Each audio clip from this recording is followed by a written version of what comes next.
คอยต้องเป็นกั๊บเตี้ยสั้นนะคอยระวังไว้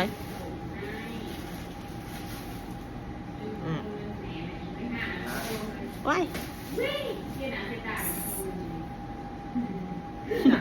นี่จะให้มูท่วงแท้เธอเอ้ยบอกสัญญาแก้วเกิดคือแบบ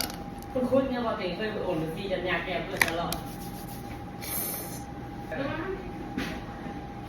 น้ำเว้นแล้วเป็นห้องคอยได้ตัวนี้นะว่าตัวเองตีค่ะอ๋อที่พี่น้ำทำได้ทุกสิ่งกันทำขนาดเขายังบริสุทธิ์เขาที่ได้เธอจะเอาเป็นสี่คนน้ำเอาไปฟ้องไป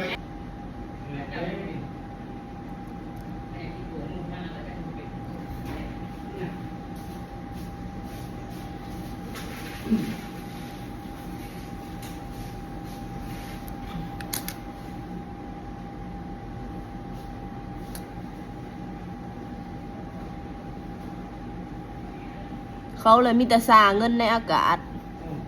โตพอเงินไปหายน้ำอากาศ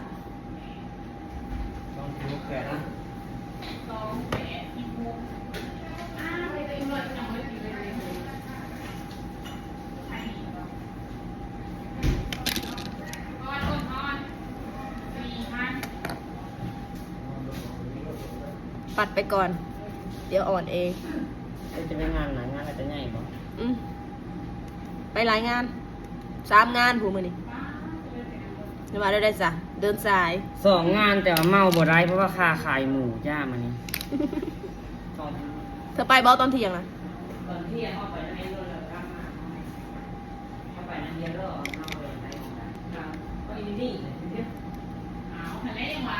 มีดีก็อยู่ถ้าสมกวานการเห็นได้ค่ะได้จ้ะไผ่บักดวงฮะบักดวงเงาปักดูปักหลาค่ะแกหมดพวกได้เช้าล้านแล้ววันหาเที่ยงเลยเจ็ดถึงเจ็ดสองบ้านเที่ยงถึงเจ็ดเลยมีคนเลยบวกได้นะอ้าวคือได้20 ล้านอ้าวซื้อปองเขาได้คือได้หอดแล้ว